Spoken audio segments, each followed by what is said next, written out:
Okay.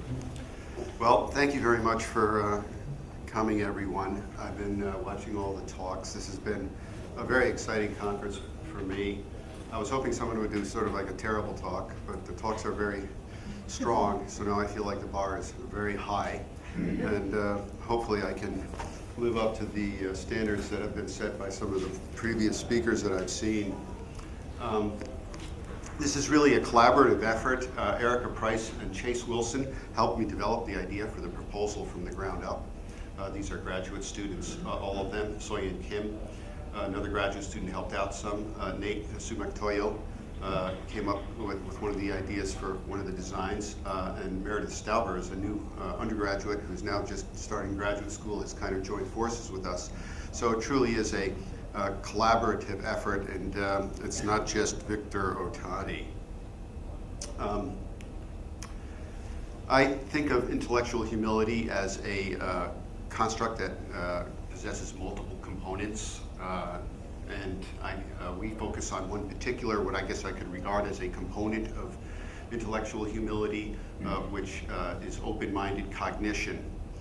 We think that in many circumstances, to be open-minded is to possess intellectual humility, although not in all circumstances. For example, we think of humility as a virtue, so we don't think of being open-minded when you are listening to, let's say, a group of Nazis advocate ethnic cleansing as being an example of intellectual humility. But aside from those sorts of situations that are sort of morally reprehensible and so on, in many normal circumstances, the more open-minded a person is, we kind of assume that that's in the direction of intellectual humility. We have a very specific definition of our construct, which makes it a little different than some of the other measures that have been floating around at this conference and that already exist in the literature. We conceptualize open-minded cognition as a cognitive style, which is a style of processing information. So many of the factors that people have pointed to in their definitions of intellectual humility, like willingness to change one's attitude, or awareness of the fallibility of one's beliefs, and things of this nature, we would regard as perhaps a determinant of an open-minded cognitive style. And specifically by that, by an open-minded cognitive style, we would mean a directionally unbiased cognitive style, a tendency to select, interpret, and elaborate. So we're sort of rooted in the information processing tradition of cognitive psychology here, and we're focusing on the mediating cognitive process. So our measure tries to measure the style of that mediating cognitive process as opposed to some sort of belief in the fallibility of one's own beliefs or something that may initiate that process. So open-minded cognition being directionally unbiased tendency to select, interpret, and elaborate upon information in a manner that is not biased toward or against the individual's prior opinion or expectation. Closed-mindedness we define as directionally biased cognitive style of processing. That is, a tendency to select perhaps attitude-confirming information, to interpret ambiguous information in a way that's congruent with one's prior attitudes, opinions, and expectations, to elaborate upon information so as to reinforce the prior opinion or expectation. So it's a rather specific definition, okay, compared to some other definitions that we've seen here.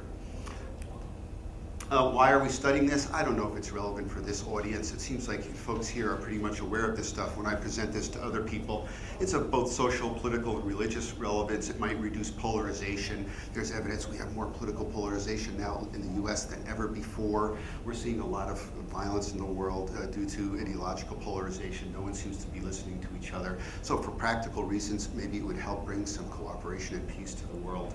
Psychologically, at least in social psychology, just mainstream research in persuasion, stereotyping and prejudice, impression formation often talks about the notion that people have directionally biased styles of processing, that you process information in a way so as to confirm your prior stereotypic expectations, for example, as just one. But we still felt that we needed to develop a measure of this construct because we felt that existing measures, oftentimes they tapped into our construct to some degree, but were not as specific as our construct. Or alternative measures of cognitive style address something completely different. Like need for cognition is a style of processing that means thinking a lot, enjoying thinking a lot, whereas we're not really so much interested in how much the person thinks, but whether their thinking is directionally biased or unbiased. So at least conceptually, we think of need for cognition, sort of amount of thinking as a cognitive style, as orthogonal, relatively independent of directional bias, and you could have all four quadrants there. You could be high in need for cognition, but directionally biased, motivated, elaboration to protect your prior attitude. Or you could be low in need for cognition and even open-minded by selecting heuristics, peripheral cues that are not biased in one direction or another. So we see these as orthogonal. Like I said, our measure is a little more specific than some previous measures out there, which is why we felt the need to develop a new measure. There is a closed-minded subscale of the need for closure scale. I think someone was talking about it. I was asking questions about it earlier today, and someone else has talked. It has some items that are related to our stuff.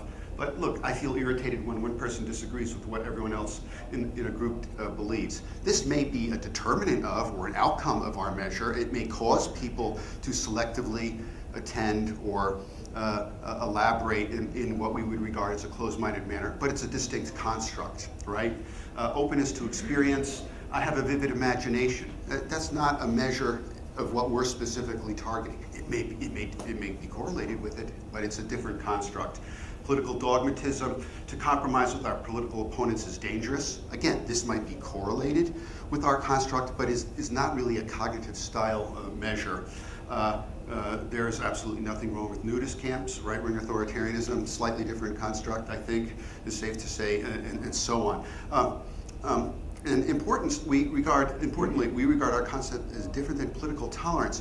Political tolerance in the political literature is this tendency to say, I'm open to allowing people the right to speak freely in public. This is sort of ACLU sort of stuff, right? Freedom of speech is paramount, even for the KKK or something like that, right? It's people who endorse freedom of speech.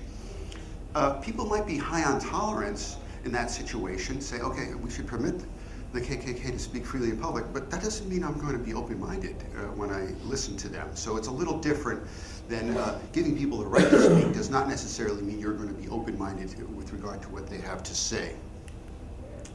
Does this look familiar? I think we just saw a talk yesterday that talked about general measure of something, a domain specific and a situation specific.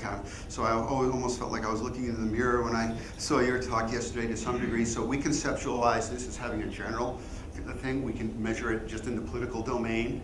And then we can measure it what we call situation specific. I think you had 4 levels in your model, but this is kind of like in a specific situation, would you be open or closed-minded if you were surrounded by people, let's say, engaging in hate speech against minority rights or something like that, as compared to another specific situation where you're listening to a group of people talk about increasing farm subsidies. Okay, so we see this kind of idea. The notion that we have different measures here already points to the fact that there may be situational variation and open-minded cognition, and as does this, which is going to be the second half of my talk, or actually most of my talk, focusing on situational variation. So in our early research, we felt like we had to develop a measure of this thing because, like I said, the other measures tended to have these other items leaking in on them that we didn't really want in our measure. We wanted our measure to be balanced, so that we would have 3 open and 3 closed-minded measures, items to avoid any confounds with acquiescence bias. And we wanted a short measure. Does this sound familiar? A lot of this is kind of similar to a previous talk yesterday to some degree. And we wanted them to be correspondence scales across, let's say, the political and general and religious domains so that you could actually compare responses without having a confound with item syntax or item content. And here I have a picture of Erica Price, by the way, from our earlier research days. In earlier research, we examined the relation between open-minded cognition and other constructs. So we went through an initial scale development process. We've heard, the common thing, you have to have multiple samples. First you do an exploratory factor analysis. We were inspired by a lot of those scales I pointed out a moment ago, had items in there that did not constitute our construct, but they did have some items that were. We took some of those items, tweaked them, because we wanted items that we could make correspondent forms for. We did exploratory factor analysis. We did, I think it was 4 studies or something. Then we finally got to the confirmatory factor analysis stage. And we also controlled for acquiescence bias through the factor analysis. It's a kind of an interesting procedure that we found so that you could actually control for that factor. It actually makes a difference whether you control for that factor or not. So that our measure is truly independent of a tendency to just agree with anything on Earth. And our fit statistic looked pretty good for those of you who are into confirmatory factor analysis and things of that nature. And it was one-dimensional, just 6 items. So here's our 6 items. I have no patience for arguments I disagree with, would be scored in the closed direction, reverse scored. I often tune out messages I disagree with. In the closer, I believe it a waste of time to pay attention to certain ideas, or I try to reserve judgment until I have a chance to hear arguments from both sides of an issue. I'm open to consider other viewpoints when thinking about an issue. I consider as many different opinions as possible. These were the ones that tended to load. And to get the political version, we simply inserted the word political here. And to get the religious version, we simply inserted the religious version there. So they're pretty correspondent. Here's the correlation between the various indices here. Let me just point out that we expected positive correlations. After all, if you're open-minded in general, we would expect you to be more open-minded in the political domain or more open-minded in the religious domain. But we were hoping that they wouldn't be, perfectly high correlations. And here you can see this correlation here. 0.49, which is a strong correlation, granted, but there's clearly some unique variance there in those constructs, so that it's worth making a distinction between political open-minded cognition and religious open-minded cognition for a while. So it seems to point to perhaps that it is useful to have these domain-specific measures. Although I must confess, in some cases, for example, my general open-minded cognition measure predicts a political outcome better than my political one, so I'm still sort of wrestling with that. Here's some correlations with some other constructs that you might be familiar with. Here, notice the need for closure did not even correlate. That's the particular factor out of the closed-minded subscale. The need for cognition, nada, nothing, right? So it fits this notion of orthogonality between directional bias and amount of thought. Dogmatism, as predicted, strongest correlations are here, actively open-minded thinking, factor 2 of their scale, flexible thinking, openness to values, 0.49, pretty healthy correlation. So reviewers want us to control for that when predicting something else. I'll show you something having to do that in a moment. And the big 5, a pretty healthy correlation too, okay? One thing I wanted to point out, this is gonna make people who are fans of Jost happy. Jost and R.A. Kruglansky and company tend to publish things that suggest that the conservative ideology leans people a little bit toward closed-mindedness. This is consistent with that. Perhaps you can tell your collaborator about that one. Let me see. Here's a little bit of discriminant validity. How often you discuss religion with people who disagree with you only correlates with the religious one. So some of this stuff kind of fits. It's not always quite that neat. I did a little bit of cherry picking on this slide. Occasionally, for example, we get stronger correlations with the general measure on a political outcome, as I said a moment ago. But generally speaking, there was nothing that really seemed to be measuring the same thing, and it seemed like we were tapping into a slightly different construct. Here's some of our other earlier research. We were interested in, well, if it's a unique from these other variables, can it operate as a unique predictor of something? Now, this is a cognitive style variable, so we thought, let's try to see if we can predict affective or emotional outcomes. And one is the emotional component of empathy, which is empathic concern. And it predicts there, as you'd expect, if you're open-minded, you're more likely to sort of feel the other person's emotions. Now, I'm not sure what the direction of causality is there, right? It may be the affect is driving the open-minded cognition, or it might be the open-minded cognition is driving the affect, or it might be a bidirectional causal effect. Here we used a dependent variable of thermometer ratings, which are kind of affective, emotional type measure of attitude. How warm do you feel toward this group, or how cold do you feel toward this group overall? And we got a unique effect even when controlling for some of those things that were highly correlated with ours, active open-minded, that factor 2, openness to experience, and some other variables that reviewers sort of insisted that we control for, that we hadn't looked at earlier. But it seemed to predict these thermometer ratings where you have a more positive, warmer feelings toward marginalized outgroups if you're higher on open-minded cognition than if you're low. So it seemed to yield some kind of construct validity. Okay, so now moving more into, that was sort of the earlier research to kind of create our scale and set the stage. Now getting into what we've been focusing on primarily for the past year and a half, really, the main meat of our research, which is to look at situational variation in open-minded cognition. We're social psychologists. If you haven't heard this before, social psychologists are situationists. It's practically a religion to us. We believe in the power of the situation, that things can vary across context and so on. So that's immediately what I glommed onto when I wrote my proposal. I said, well, I've got to be a good social psychologist and point out the power of the situation when it comes to intellectual humility. So we want to demonstrate that it's malleable, systematically varies across situations in this research, demonstrate also that the effect of the situation on open-minded cognition is at least partially, I don't think fully, but at least partially mediated by social norms. Whether you think it's normatively appropriate to be open-minded or not in a particular situation often determines whether you then indeed are open-minded or closed-minded. We wanted to also examine how chronic and situational components of open-minded cognition combine to influence these, how open-minded you are in a particular situation, and also to demonstrate that it does actually predict some sort of actual bias in cognitive processing. So this is the model, relatively simple. We have situational variables as determinants. We have individual difference variables as determinants, okay?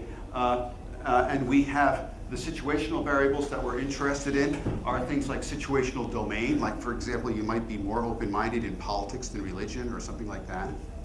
The other situational variable, honing down, getting a little more specific, is you might be more open-minded in a particular situation, like the PTA discussing a new math curriculum, than in another situation where people are talking about some sort of discriminatory voting law that they want to pass or something like that. So that's a situational sort of factor that could influence how open-minded you are. And then within a situation, even more specific, do you happen to be in the role of the expert who supposedly has relatively more knowledge than other people in the situation? Or are you in the role of novice, where your knowledge limitations are quite salient relative to the other people in the group? And then, of course, here, this would be more dispositional determinants of how open-minded you are in a given situation. Are you generally an open-minded person or not? Are you chronically sort of that way? And we think of all of these effects on open-minded cognition as mediated, or at least partially, by some sort of normative standard, the sense that one should, or it's appropriate in that situation to be open as opposed to closed-minded. So that's our very relatively simple mediational model. First, situational domains. We found what we call a slippage effect. Here's general, here's political open-minded cognition, here's religious open-minded cognition. They all significantly differ from each other, okay?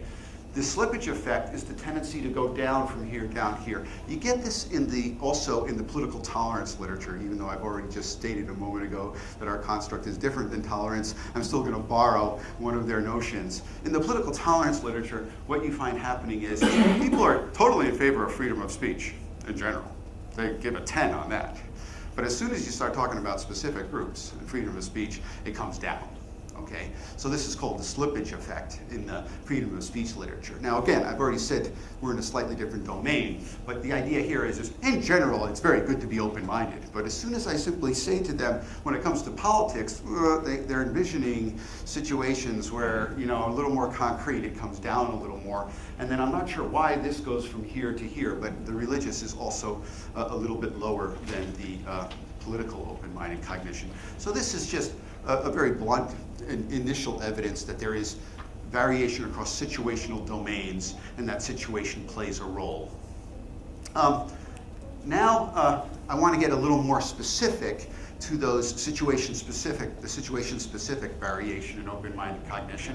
To do that, we developed situation-specific measures of open-minded cognition, which are essentially the same as the prior measure you just saw. But I would have one version of it would be, in this situation, one should be open to considering, versus in this situation, I would, right? So this is the distinction between the measure of the sort of norm of what one should do, and this sense of normative obligation or normative appropriateness. This is the measure of what they think they would actually do in this situation. Everyone with me so far? Okay, so this is a foundational effect. I hope it's not too boring. It's a little bit obvious, but we felt it was necessary to really demonstrate this strongly before we got into some more interesting effects, which is that if you simply manipulate the situational norm, that you're going to get an effect on the should and the would ratings as we would predict. So we asked people, assume you're in a situation where you're listening to a panel discussion in which the panelists provide reasons why all US citizens should be permitted to vote, which is not quite law right now, but but this is a relatively, people are, you would think that people would be open to considering this. In another situation, assume you're listening to a panel discussion in which all panelists argue that ethnic minority members should be denied the right to vote, which most people find offensive. And we measured the one should and the I would in these two situations. And here's the should ratings, and as you can see in the open situation, people are in fact much more open-minded than they are in the closed situation. And in terms of what they think how one should be. So this is a kind of norm. And similarly, they themselves say they would be more open-minded in that situation. And we did for those of you who are into mediational analysis, like this, those of you who have are stat geeks like I am, you have the Sobel's test and the Preacher's test and so on generate nice effects that suggest that the effect of the situation on the would is mediated by the should, okay? So that was just one issue. We thought, okay, we just want to demonstrate this foundational effect across a variety of issues. So we picked many different issues. Here's one example, gay issues. In the open condition, in the news show, they're saying gay marriage will be fully legalized in the vast majority of the US states and most of Western Europe by 2025 or something like that. In the closed condition, they're saying acceptance of gays is what caused Hurricane Katrina, okay? So this is sort of, most people think this is preposterous or just, completely absurd, right? And they're going to be more closed. Here's one. You're listening to a panel. They argue all US-born citizens over the age of 30 should be permitted to run for president, which is not quite the way the law is right now, but people are open to considering that. Closed, you're listening to a panel, says, citizens who publicly criticize the US military should be denied the right to run for president. Criticism of the military is treason. Well, this is going a little too far for most people, okay? So, religious extremes. The open condition panelists discuss many reasons that individuals belong to religious groups, including forming social ties, exploring spirituality, honoring family tradition. Oh, everyone's open to talking. The closed members of religious group discuss religion and claim that in order to be saved from hell, one must give up their possessions and join their church in Montana. I hope I'm not offending anybody who might happen to be from Montana. I'm sure it's a wonderful state. I'm sorry. But we did it with actually 18 of these. That was just a smattering of them. And basically, the picture I showed you before with, this sort of thing on both the should and the would, and also this sort of thing happened on,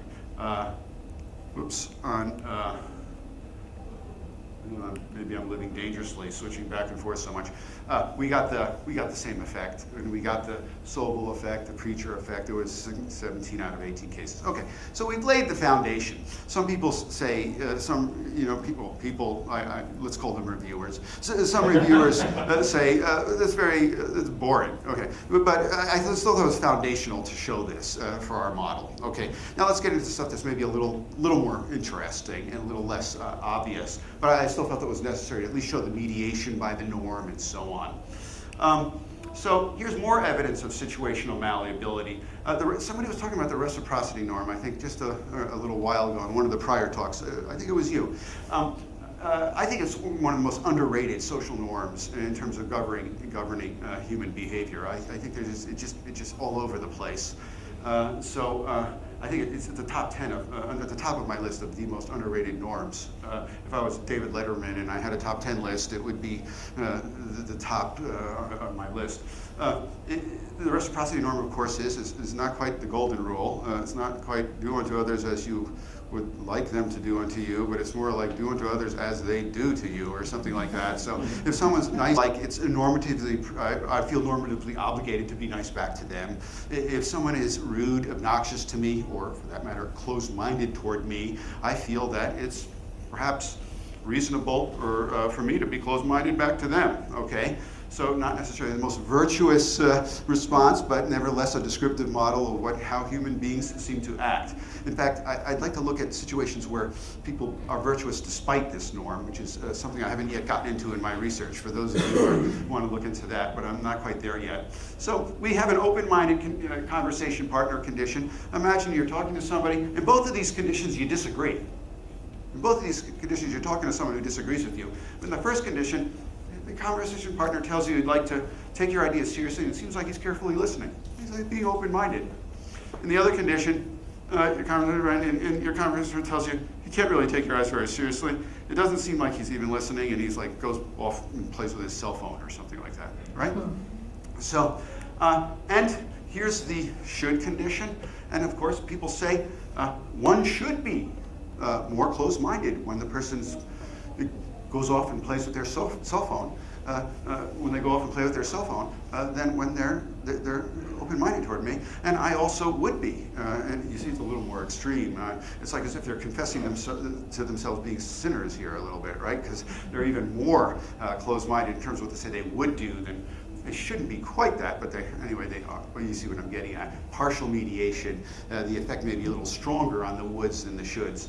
And we do, in fact, get the partial mediation again with our friends, Sobel and Preacher and all those kind of guys. So the effect of the situation on what they would do is mediated by what they think one should do. Here's more evidence of malleability and open-minded cognition across situations. Now we're getting even more specific. Within a given situation, do you happen to find yourself in the expert role, where your sort of awareness of your own knowledge limitations is not very salient? You feel like you know quite a bit relative to the other people? Or do you find yourself in a situation where you're in the novice role, where your awareness of your knowledge limitations is quite significant, and therefore you've heard a lot about this. Awareness of knowledge limitations can contribute perhaps to humility and open-mindedness and so on. So we manipulated this self-perception of expertise by giving them tests and having them either do really well so that they feel like they're experts, or not very well, a failure condition, so that they're novices and aware of their knowledge limitations. And we expected that the success feedback would elicit more closed-mindedness, because you're like, well, I'm an expert. And the idea is that experts are entitled to be closed-minded or less obligated to be open-minded. We're not saying that social norms say that the ideal expert is closed-minded. Experts are permitted to be closed-minded, okay? In fact, it's kind of like this. Adults are permitted to drink alcohol, right? So we let them drink alcohol. That doesn't mean we think it's inappropriate when they drink milk, right? Which is like, let's say, open-mindedness, right? They have a wider range, latitude of what we will accept. So they're less obligated to always drink milk, and they're permitted to drink alcohol on occasion.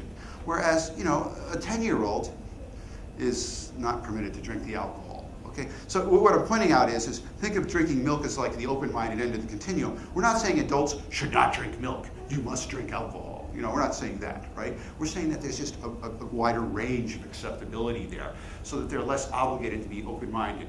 It's kind of like expert skiers also. An expert skier can go down a novice slope, right? We're not going to say, oh, you're a terrible person for going down a novice slope if you're an expert skier, right? So it's just that they're also permitted to go down that expert slope, right?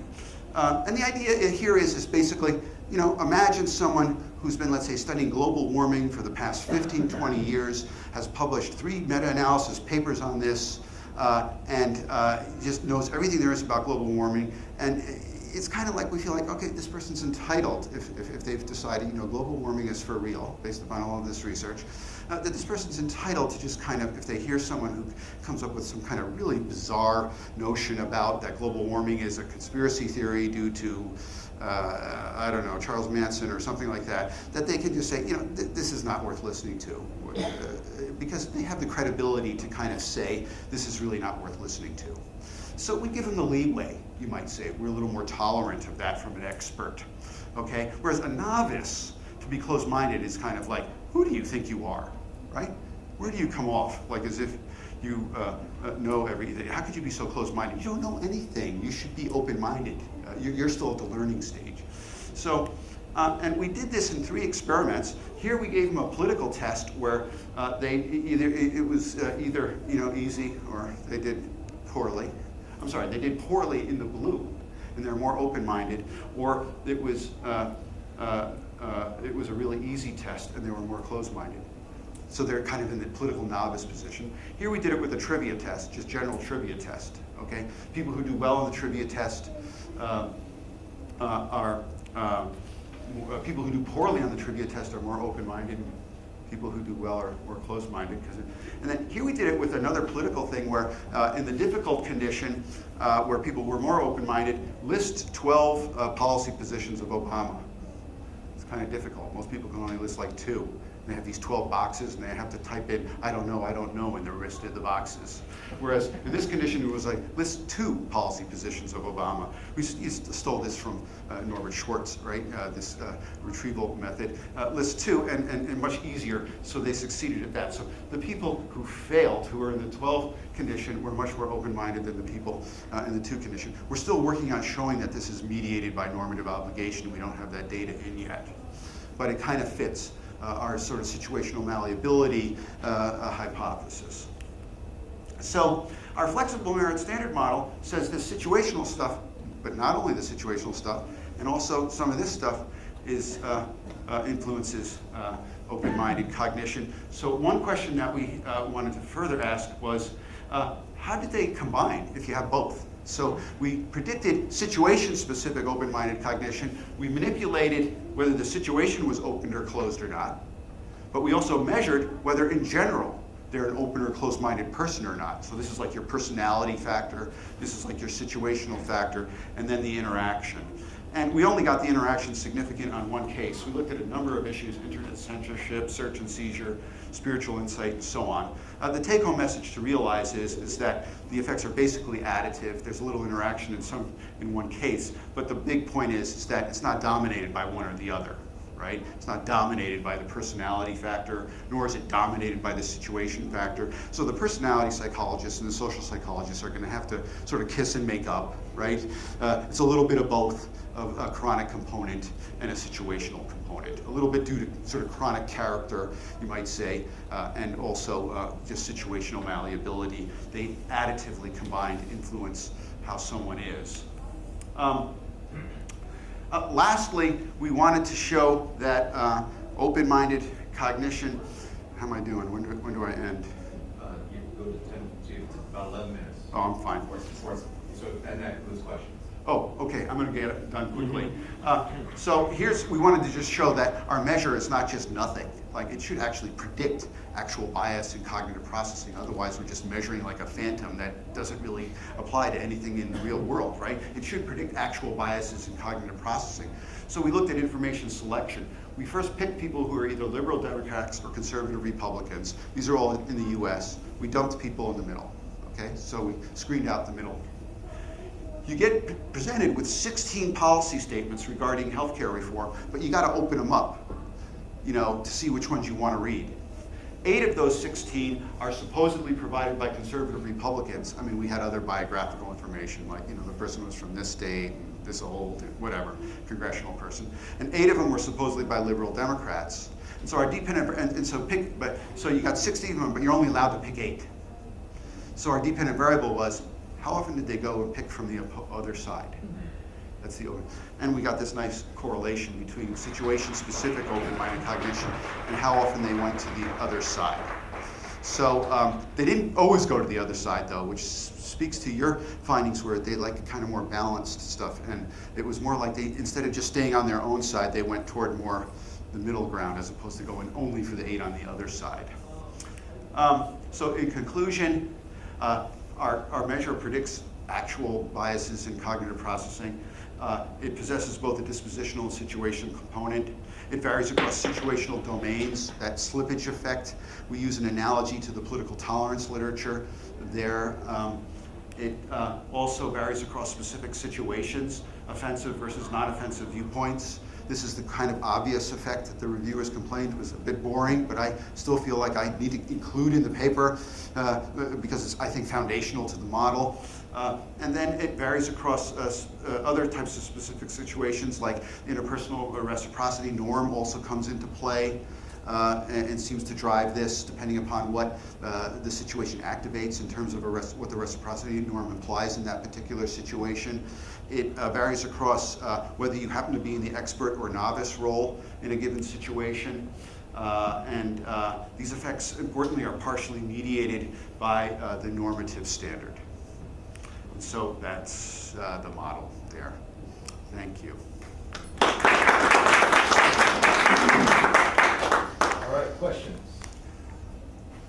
I have a perverse question. What? Perverse question. Perverse question, okay. After this exposure and selecting in the last experiment, viewing how many open and closed minded, do they get any better at reputational defense?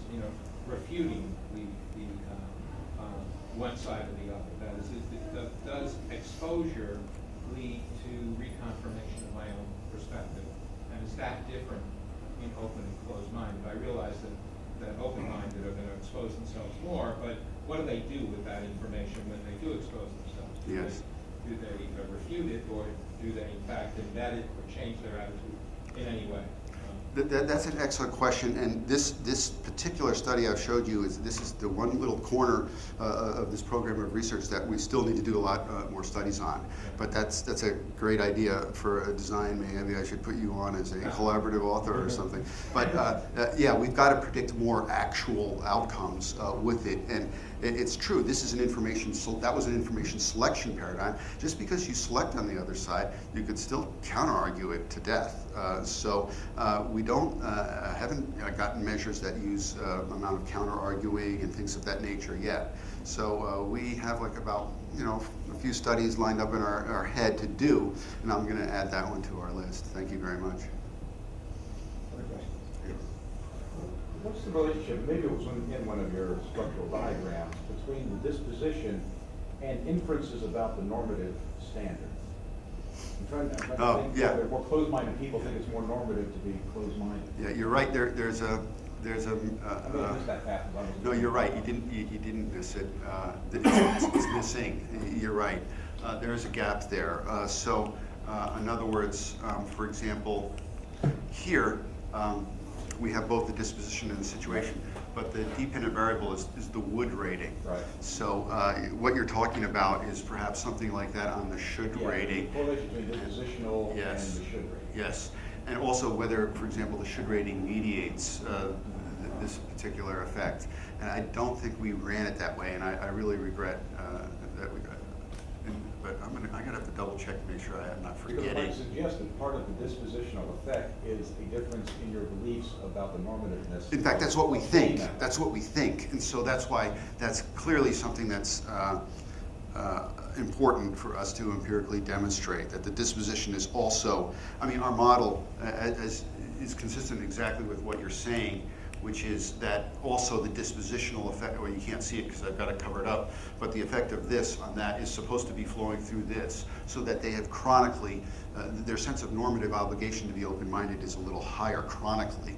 And that's something I'm not sure, unless I'm forgetting that we collected the data but failed to incorporate it into this talk, I have a feeling we forgot to measure it in that particular study, so we're going to have to go back and add that. That's a piece that I've thought of as missing before when I presented this talk. Yes? I just wonder your thoughts on the situation where people either get the woulds or the shoulds wrong. I'm not sure which one they're getting wrong. If someone says something outrageous or says something that basically is sexual harassment, people often claim that they will confront that person, but if you actually put them in the situation, they deflect like that. The last thing they want to do is rend the social harmony of the situation. And I'm wondering what your thoughts on that. Just what are your thoughts on those situations where it appears that when people project themselves in that situation, they have one set of shoulds in mind, but when they're in that situation, suddenly they seem to be receptive to another set of shoulds. Yes. Yeah, you're right. And you sound like one of my reviewers, but maybe you're. You know, all the effects on situation specific were on an I would when we did show one study at the end which showed that the situation specific was in that particular thing where you get to select 8 out of 16, that the situation specific measure of the I would was correlated with actual selection, in a sense, behavior. But you're right, there's clearly more work to be done to demonstrate that these effects on the I woulds translate into what people actually do when we manipulated that situational IV. So we're not quite there yet. You know, what I'm interested in is maybe what they're not getting wrong is the would, what they're getting wrong is the should. That is, they actually have a different set of social norms in mind, hypothetically, that when they hit the situation, they're not aware they're actually doing a different set of situational or social norms in mind. Yeah, how do you think we would tap into that? I'll let you know in a month. Because we're looking at Because I would be interested in how would you measure it, like when they actually get there, as opposed to. Well, we're looking at trust behavior. Here's what happens with trust behavior is that people feel they should trust even though they think they're going to get screwed. Yes. That's when they're in the situation. We have an observer condition now, and we're going to see what people say the other person should do from a third-party point of view. And it may very well, the question is, okay, is the verdict is going to be in terms of prediction of the person, how they will act, or how people think they should act. And our So you get a third-person observer when they're actually in that situation. The third person is going to invoke a different should, or a different level of should, than the person actually in the situation. That's a nice technique because getting it at the third person, you could argue, is a cleaner measure of the actual kind of consensual social norm. Is that how you're thinking of that? Actually, the social norm. That's correct. Right. The actual norm. Oh yeah, no, I'm not talking about a descriptive norm. I'm talking about more like an injunctive social norm. Oh, I'm actually referring to a moral norm, which is an internalized norm as opposed to a social norm. Okay. Well, We're speaking slightly different language. I meant internalized also, but yeah. Okay, yeah. I meant kind of like ideally what you should do as opposed to a descriptive norm, which is like what the average person does or That's something right. like that. Right. Yeah. Follow-up. Yeah. Yes, well, it may be a follow-up. One of the things, this is a general observation, I find it interesting through a lot of the talks that if we situate humility or some version of humility, in this case open-mindedness, within the person, when maybe it's a transaction that is varying who they're willing to listen to, what that individual is like. You talked about describing more broadly the individual and holding those things constant.